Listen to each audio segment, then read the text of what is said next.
भाई कल हमने तुगलक वंश शुरू किया था, दो पढ़ लिए थे। देखो, तुगलक वंश में एक और फेमस शासक रहा फिरोज शाह तुगलक।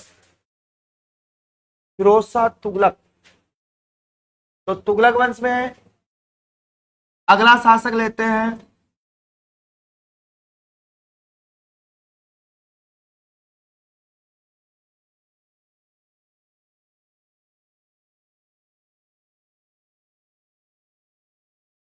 फिरोज शाह तुगलक।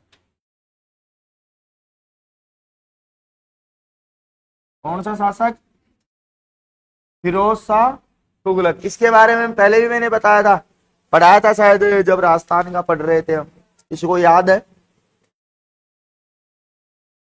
आप तो नहीं हो। अरे मल्ल युद्ध लड़ा था गोगा जी के साथ में, नौर हनुमानगढ़ में गोगा मेडी बनी हुई है, जिसका निर्माण भी बाद में फिरोज शाह तुगलक ने करवाया। मल्लीनाथ जी के साथ में मल्ल युद्ध लड़ा था बाड़मेर में। याद है? लोक देवता नहीं याद? देखो, 1351 से 51 में शासक बना, तो शासन काल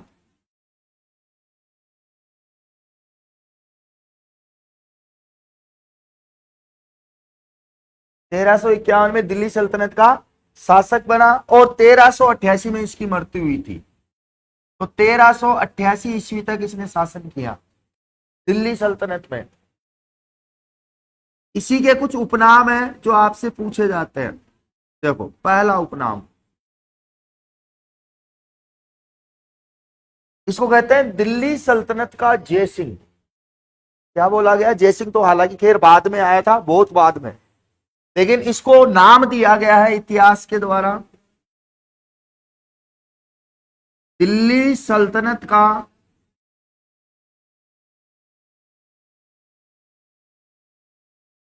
जय सिंह, क्योंकि इसने कई कार्य करवाए और ये अपने कार्यों के लिए ही फेमस हुआ है, जिनकी मैं आगे बात करूंगा। दूसरा, इसी को कहते हैं सल्तनत काल का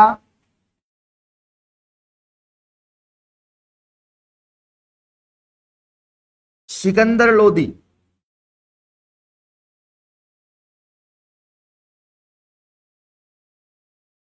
और औरंगजेब भी बोला जाता है इसको। सल्तनत काल का क्या बोला गया है? जबकि सिकंदर लोदी कब था? 15वीं शताब्दी में, जबकि ये 13वीं में ही है। इधर औरंगजेब 16वीं 17वीं शताब्दी के बीच में था। आई बात समझ में? मतलब उसके अकॉर्डिंग इसने कार्य किए थे, इसलिए इसको नाम दिया गया है। इसने अपने शासन काल में कुल जो टैक्स लगता था इससे पहले, वो लगते थे चॉइस टैक्स। कितने? Choice tax. चॉइस टैक्स खत्म कर दिए और केवल 5 टैक्स लगाए रहे। चॉइस टैक्स की जगह 5 टैक्स लगाए थे इसने। अब ये 5 टैक्स कौन कौन से हैं? देखो, सबसे पहला जजिया कर, जिसकी शुरुआत भारत में किसने की थी?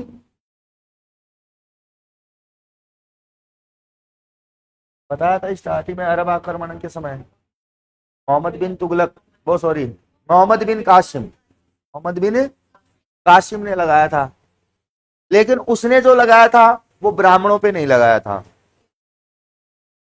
इसने ब्राह्मणों पे भी लगाया था। जजिया टैक्स लगता तो था, लेकिन ब्राह्मणों पे नहीं था पहले। इसके आने के बाद में ब्राह्मणों को भी जजिया टैक्स देना पड़ा, जो बाद में जाकर अकबर ने बंद करवा दिया था। तो जजिया कर किन पे लगाया? ब्राह्मणों पर।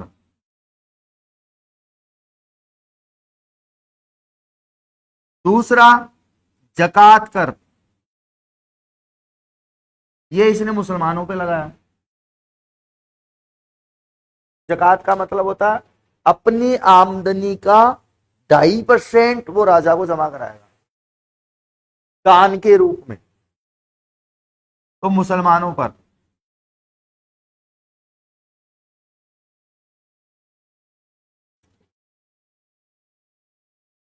इसके अलावा और भी टैक्स है, जैसे मैं बात करूं, एक लिया जाता था खराज कर, खराज होता था भूमि टैक्स।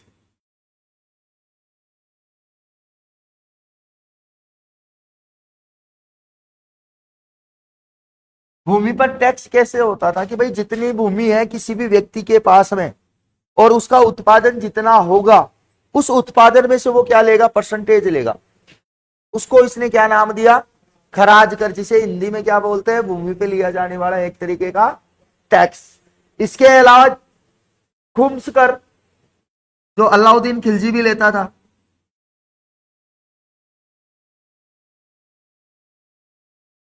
चोरों के घर भी चोर आते हैं, लेकिन यहां तो सुल्तान आया।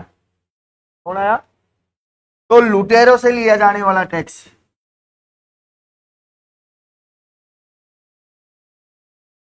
या लूट पर टैक्स, कि भाई चोर चोरी करेगा, आज पुलिस वाले हैं, समझ ना मेरी बात, पुलिस वाले हैं, किसी एरिया में अगर चोरी होती है तो पुलिस वालों को भी कुछ ना कुछ तो जाता ही है, उन्हें सब पता है कि चोर कौन कर रहा है। ठीक उसी प्रकार से फिरोज शाह तुगलक को भी पता था कि चोरी कौन कर रहा है। अगर टैक्स देंगे तो भैया पकड़ेंगे नहीं, और अगर टैक्स नहीं दोगे तो पकड़ेंगे और सजा अलग से देंगे। उसी का नाम है खुम्स कर, जिसकी शुरुआत सबसे पहले किसने की, अलाउद्दीन खिलजी ने। किसने की, अलाउद्दीन खिलजी ने। इसके अलावा एक टैक्स था सिंचाई कर,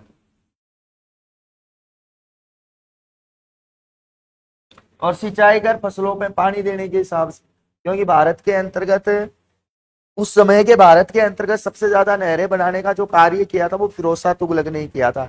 लेकिन 1947 के बंटवारे के बाद फिरोज शाह तुगलक द्वारा जितनी भी नहरें बनाई गई वो सारी पाकिस्तान चली गई, इसीलिए नहरों का देश पाकिस्तान कहलाता है। सबसे ज्यादा विश्व में नहरें कहां है, पाकिस्तान में। किसने बनाई, फिरोज शाह तुगलक ने। दो क्वेश्चन याद हो गए, नहरों का देश और पाकिस्तान में सबसे ज्यादा नहरें बनवाकर कार्य किसने किया, नहरों का जनक मोहम्मद बिन तुगलक। पहली नहर बनाने का काम इससे पहले जो शासक था एमबीटी मोहम्मद बिन तुगलक, उसके द्वारा किया गया है, ध्यान रहेगी। तो चॉइस टैक्स की जगह कौन कौन से टैक्स लिए इसने, जजिया, जकात, खराज, खुम्स और सिंचाई। जजिया ब्राह्मणों पे लागू किया, पहले जजिया था लेकिन ये अब की बार इन्होंने ब्राह्मणों पे भी लागू कर दिया। जकात मुसलमानों से, खराज कर भूमि पर, खुम्स कर लुटेरों पर लिया जाता था, और सिंचाई कर किस पे, फसल पानी देने के लिए। इसके अलावा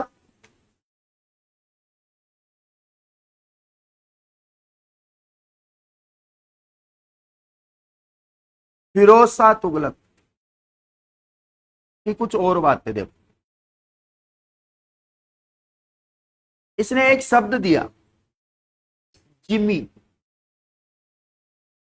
जिमी जिमी आजा आजा, है जिमी नाम जो इसने दिया वो हिंदुओं के लिए यूज किया था, ध्यान रखना। जिम्मी शब्द का प्रयोग हिंदुओं के लिए।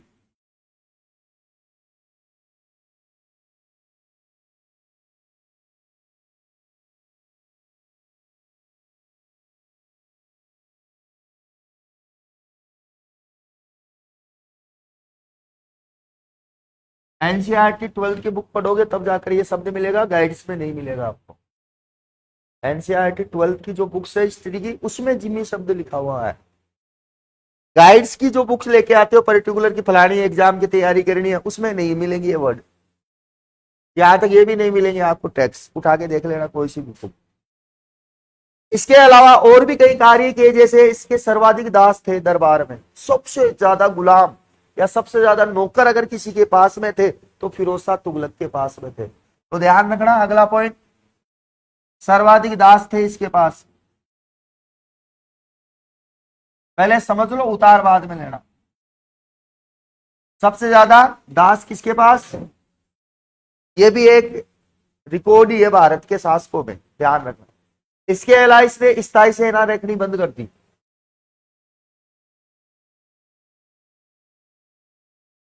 स्थायी सेना रखनी बंद कर दी। जिसकी शुरुआत किसने की थी नगद वेतन के साथ? अलाउद्दीन खिलजी ने। इसने अपने शासन काल में स्थायी सेना बंद कर दी, क्योंकि इसने कोई युद्ध, मोटे युद्ध लड़े ही नहीं, तो सेना का फालतू खर्चा क्यों उठाना। और इसके समय कोई बाहरी विदेशी आक्रमण हुआ भी नहीं, तो सेना को रख के क्या करेंगे, राजकोष खाली होगा। इसीलिए इसने नहरों में सारा पैसा लगा दिया। इसके अलावा आज जो हम देखते हैं ना कि रोजगार देने वाले दफ्तर, उसकी शुरुआत इंडिया में सबसे पहले फिरोज शाह तुगलक ने की। तो रोजगार दफ्तर खुलवाए थे इसके, रोजगार दफ्तर खुलवाए, जो लोगों को रोजगार देने का काम है करते थे। इसके अलावा भित्ति चित्रकारी बंद करवाई इसने, भित्ति चित्रकारी बंद करवाई।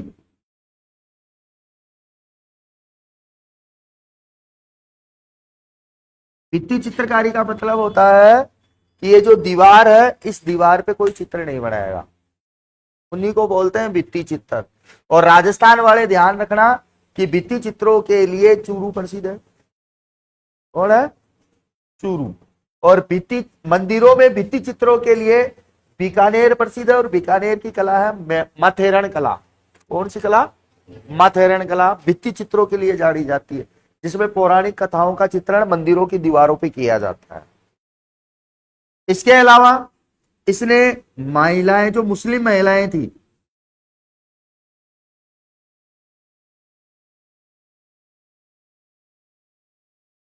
का दरगाह पर जाना बैन करवा दिया,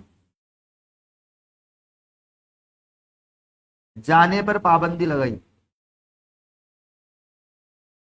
कि महिलाएं दरगाह पे नहीं जाएगी।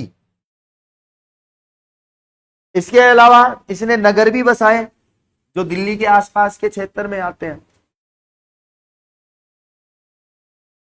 एक क्रिकेट स्टेडियम भी है, अगर ध्यान होता है इसका नाम पे, फिरोजा कोटला। शहर भी है, दिल्ली भी है, नगर भी है। नगर बसाए दिल्ली के आसपास के क्षेत्रों में।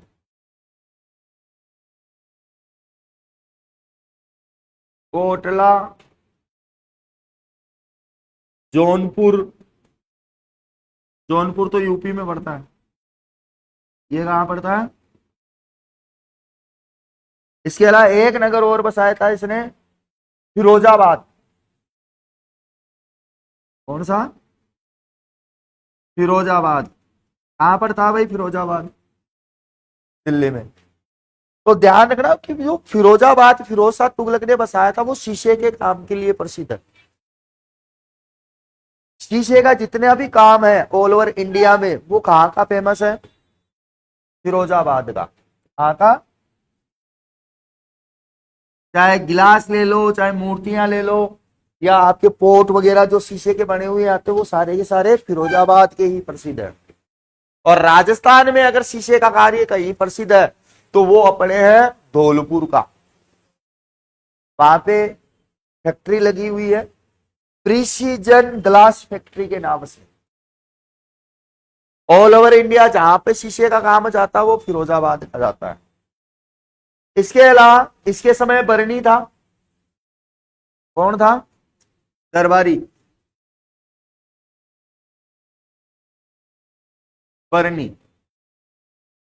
और इसी बरनी के द्वारा एक ग्रंथ लिखा गया था, तारीख ए फिरोज शाही।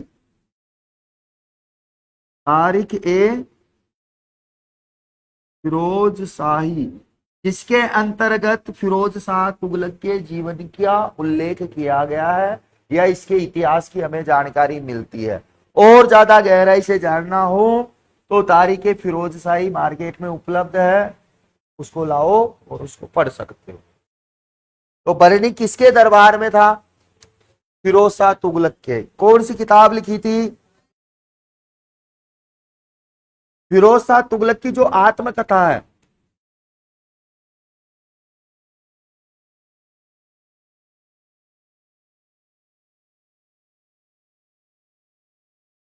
उस किताब का नाम है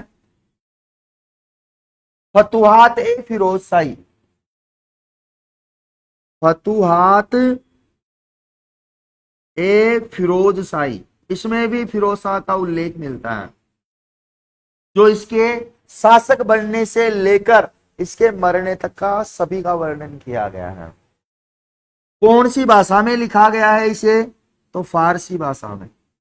भाषा कैसी है इसकी? फारसी। ध्यान रहेगी बात। इसके अलावा इसने संस्कृत को बढ़ावा दिया, फिरोज शाह तुगलक ने। संस्कृत को बढ़ावा दिया, जबकि खुद क्या था, लेकिन संस्कृत अच्छी लगती थी, संस्कृत अच्छी लगती थी, इसलिए अपने दरबार में संस्कृत के कवियों को भी रखा करता था और संस्कृत के पाठ भी किया करता था। जिस प्रकार से अकबर ने सूर्य नमस्कार सीखा था, सूर्य नमस्कार तो हिंदू धर्म में आता है, लेकिन फिर भी अकबर डेली 8 बजे समथिंग उठता और सूर्य नमस्कार करता था आगरा के किले में। इसके अलावा 1368 में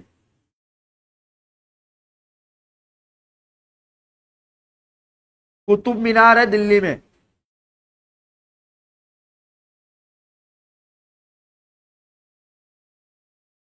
इस कुतुब मीनार का इसने पुनः निर्माण करवाया।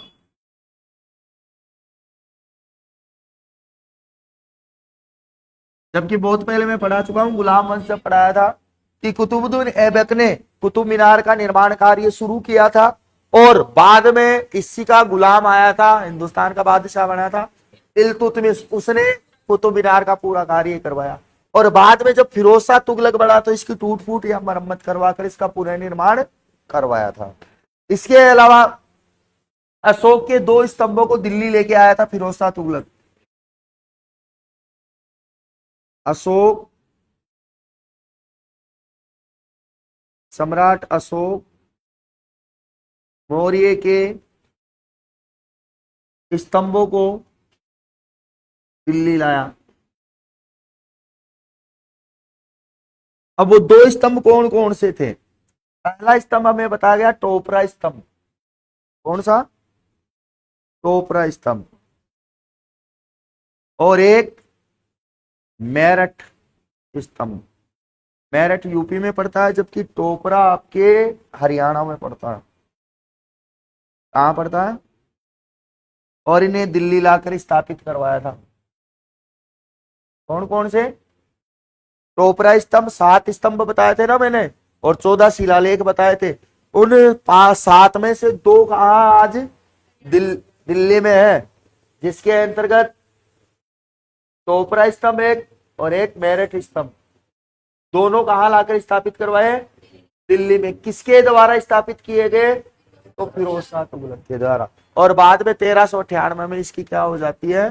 मृत्यु। इसके बाद के जितने भी शासक आते हैं वो आयाराम और गयाराम, इतना बड़ा कोई कार्य इन्होंने नहीं किया। तो फिरोज शाह तुगलक से संबंधित बातें उतार लेना, एग्जाम में पूछी जाती है। एसएससी में क्वेश्चन है यहां से, निम्न में से कौन सा नगर फिरोज शाह तुगलक द्वारा नहीं बसाया गया? 3 ये दिए थे, एक अलग से था जो बाहर है, तो इसने बसाया नहीं।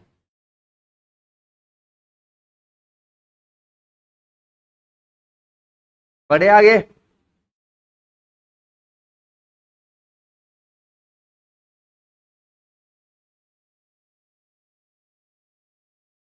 देखो कि भाई तुगलक वंश में मैंने गयासुद्दीन तुगलक, मोहम्मद बिन तुगलक और फिरोज शाह तुगलक जो मेन शासक थे वो बता दिए। अब इसके फिरोज शाह तुगलक के बाद में कई शासक आए, कई गए, एक एक 2-2 वर्ष के लिए आए और गए, कुछ स्पेशल काम नहीं किया। लेकिन फिर भी आपको एक अंतिम शासक जरूर याद रखना है। अंतिम शासक के बारे में कि भाई तुगलक वंश का अंतिम शासक कौन था, क्वेश्चन आता है। अंतिम शासक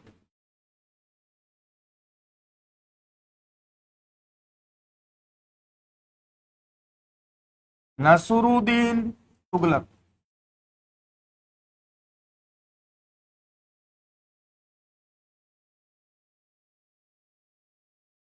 टापरा हरियाणा से लेके गया था दिल्ली, और मेरठ वाला स्तंभ उत्तर प्रदेश से दिल्ली लेके गया था। ठीक है। अंतिम शासक कौन बताया? नसरुद्दीन तुगलक। इसका जो शासन काल मिलता है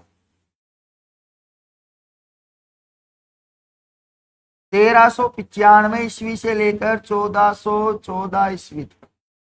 अब मैंने इसी को क्यों बताया, तो इसके दो रीजन है। एक तो ये कि भाई अंतिम शासक कौन है तुगलक वंश का, पूछता है। दूसरा, इसके समय एक आक्रमण हुआ था 1398 ईस्वी में। कब? और 1398 ईस्वी में आक्रमण करने वाला था तैमूर। तैमूर ने आक्रमण किया।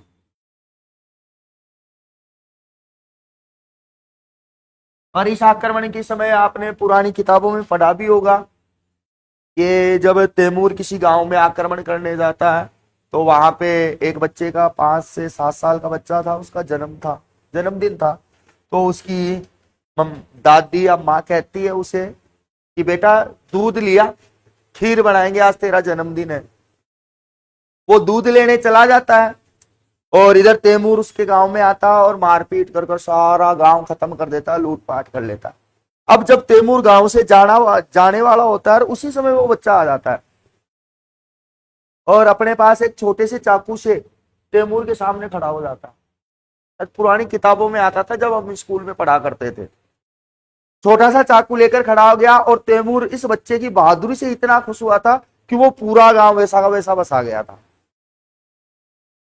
ये इसी समय की घटना है जो पहले एसएसटी में आया करती थी। पढ़िए किसी ने गवर्नमेंट की किताबें हमारे वाले टाइम पे, लेकिन आपके तो पता नहीं क्या देते हैं अभी। देखो 1398 में आक्रमण हुआ और नसरुद्दीन तुगलक की मृत्यु 1414 ईस्वी में।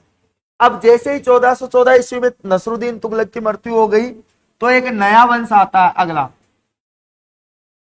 सैयद वंश। कौन सा वंश आएगा? सैयद वंश चला 1414 ईस्वी से लेकर 1451 ईस्वी, ज्यादा दिन नहीं चला। इसकी स्थापना की थी हिजर खान। हिजर खान अलाउद्दीन खिलजी वाला नहीं भाई, वो तो बहुत पहले ही मर गया।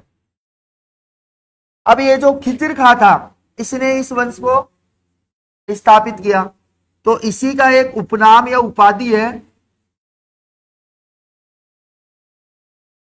इसे कहते हैं रेत ए आला। क्या बोला जाता है? रेत ए आला के नाम से जाना जाता है इसे। और तैमूर के अधीन था ये। इसके अधीन था। जब तैमूर की मृत्यु हो जाती है तो तैमूर का बेटा था शाहरुख खान। कौन था? और उस शाहरुख खान को ये टैक्स भेजा करता था। कौन? खिज्र का, दिल्ली से। तो तैमूर के बेटे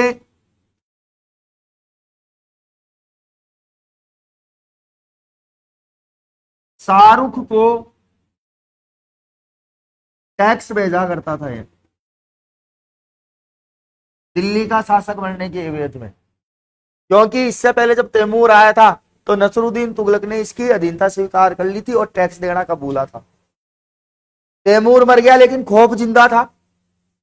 तैमूर मर गया लेकिन खौफ जिंदा था, इसीलिए खिजर का जब शासक बना सैयद वंश का, तब इसने तैमूर के बेटे शाहरुख को क्या भेजा? टैक्स भेजना। और टैक्स भेजते भेजते कहते हैं कि 1421 में इसकी मृत्यु हो गई। तो इसका शासनकाल 1414 ईस्वी से लेकर 1421 ईस्वी तक रहा।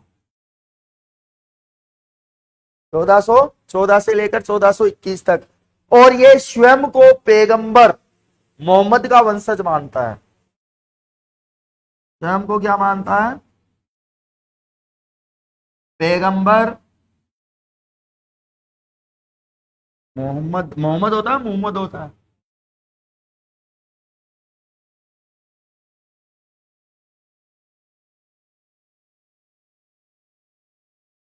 वंशज मानता है।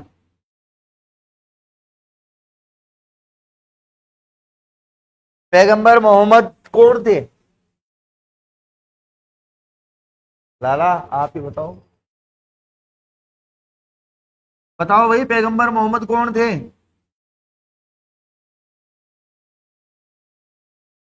काय की स्थापना क्यों की थी? क्यों की थी? इसके लिए फिर तुम्हें इसके पास, इनके पास जाना पड़ेगा। इनको अल्लाह का आखिरी पैगंबर बताया गया, मतलब संदेशवाहक बताया गया है। और ये होने को एक व्यक्ति थे, लेकिन इन्होंने जितनी भी किताबें पढ़ी ना, उनको भी अपना आदर्श माना करते थे। जितनी भी इस्लामिक किताबें पढ़ी अपने टाइम पे, तो उनको अपना आदर्श माना करते थे और उन आदर्श बातों को ही लोगों तक पहुंचाते थे, इसीलिए इनकी पूजा की जाती है। आई बात समझ में? जिनका जन्म मक्का और मृत्यु मदीना में हुई, यही है। और मक्का से मदीना की अगर कोई व्यक्ति यात्रा करता है तो उसे संपूर्ण हज यात्रा बोली जाती है।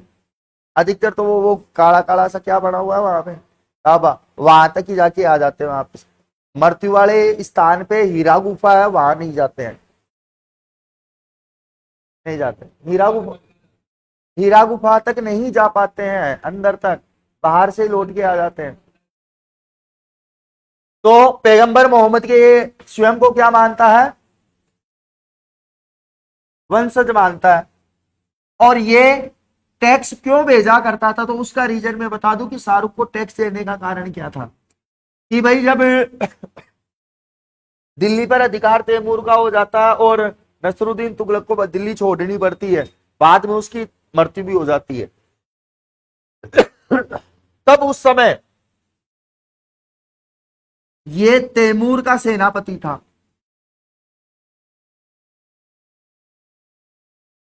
क्या था? तैमूर का सेनापति था और मुल्तान का गवर्नर था।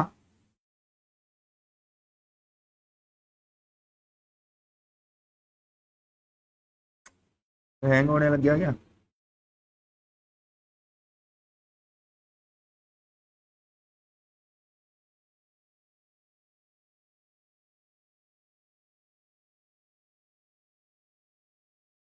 हो गया यार। मुल्तान का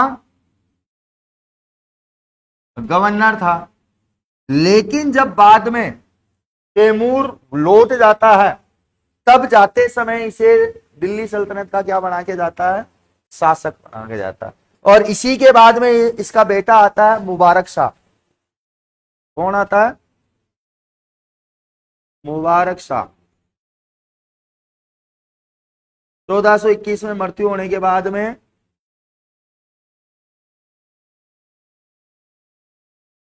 ये हैंग होने लग गया, सुबह से चल रहा है। देखो, मुबारक शाह का शासनकाल मिलता है 1421 से 1434 तक। और इसके बारे में उल्लेख है कि इसे कश्मीर का अकबर कहा जाता है। इसको क्या बोलते हैं? इसको उपनाम में कश्मीर का अकबर। तो मेरे को बता सकते हो कश्मीर का पुराना नाम क्या है? पढ़ा रखा है मैंने तुम लोगों को।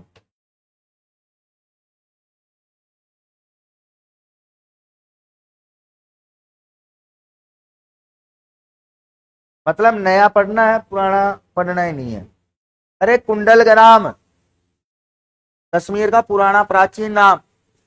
और कश्मीर की स्थापना का श्रेय जो दिया जाता, वो दिया जाता सम्राट अशोक को। कश्मीर विद्रोह को दबाने के लिए सुशिम की जगह बिंदुसार ने अशोक को भेजा था, तब जाकर वहां कश्मीर की स्थापना की थी। नहीं पढ़ते पुराना भी पढ़ लिया करो, रिवाइज कर लिया करो। एग्जाम आ जाएगी अगले महीने में और कुछ नहीं कर पाओगे। फिर 5 से 6 घंटे जब तक आप दोगे नहीं ना किताबों को, किताबें आपको समझ में आनी ही नहीं है। चाहे कितने ही बढ़िया नोट्स दे दो, चाहे कितना ही बढ़िया टीचर आपको पढ़ा, 6 से 7 घंटे देने पड़ेंगे। देता है कोई? देने पड़ेंगे। अगर आज 7 से 8 घंटे दोगे ना तो अच्छा है, अगर आज 7 से 8 घंटे नहीं दिए तो फिर कल 7 से 8 घंटे फैक्ट्री में देने पड़े, 10,000 रुपए के लिए, 8,000 रुपए के लिए, और उसमें बिजली का बिल भी नहीं भरेगा तुम्हारा। भर दोगे? नहीं भर पाओगे। या तो स्किल डेवलप करो या एजुकेशन में कुछ ऐसा करो कि जिससे आगे के बढ़ने के चांस। आई बात समझ में? तो पुराना भी थोड़ा थोड़ा थोड़ा थोड़ा रिवाइज करो। मैं ये नहीं कहता कि एक साथ, लेकिन जब क्वेश्चन पूछा जाए ना तब आंसर आना चाहिए, तभी टीचर को पढ़ाने में मजा आएगा, अन्यथा नहीं आएगा, चाहे किसी भी सब्जेक्ट का हो टीचर। तो इसको क्या कहा गया? कश्मीर का अकबर। और कश्मीर का पुराना नाम क्या बताया? कुंडलग्राम, जिसकी स्थापना का श्रेय हम कहां पढ़े थे? सम्राट अशोक के समय, जब वो कश्मीर का विद्रोह दबाने गया था। इसके अलावा इसकी जानकारी जो हमें मिलती है कि भाई इसकी जानकारी का स्रोत क्या है, तो मुबारक ए, वो सॉरी, तारिक ए मुबारक शाही, क्या नाम है? तारिक ए मुबारक शाही किताब में मिलता है, जो कि एक ग्रंथ भी है, जिसकी रचना का श्रेय सर हिंद को दिया जाता है। सर हिंदी लेखक कौन है?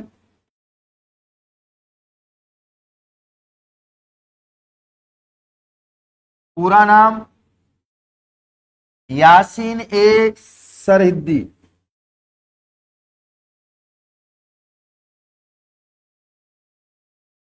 पूरा नाम क्या है? यासीन ए सरहिंदी। कुछ बुकों में यासीनी बिन सरहिंदी भी मिलता है, लेकिन आप तो इसी से पहचान जाना कि इसका लेखक कौन है? सरहिंदी। इसके अंतर्गत इसके शासनकाल की हमें संपूर्ण जानकारी दी गई है। इसके बाद में शासक बनता है मोहम्मद शाह, छोटा सा है मोहम्मद शाह।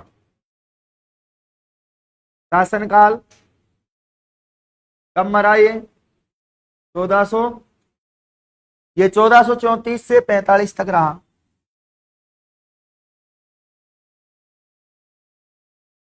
किसका उत्तराधिकारी था? मुबारक शाह का।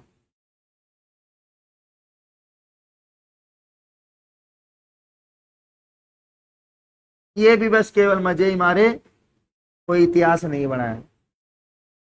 इतिहास तो गुलाम वंश वालों ने बनाया था। जाना ऊपर है।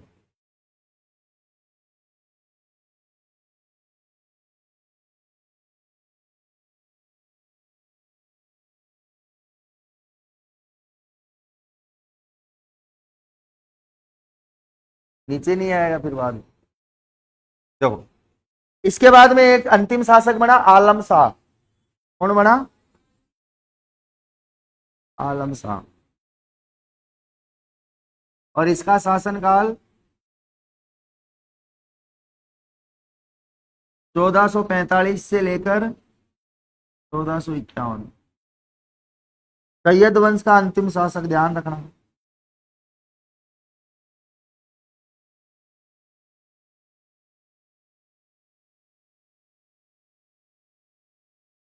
कौन? आलम शाह। इसके बाद में 1451 में इसने अपने सेनापति बहलोल लोदी, कौन सा लोदी? 1451 में बहलोल लोदी को दिल्ली संभलाकर स्वयं बदायूं चला गया।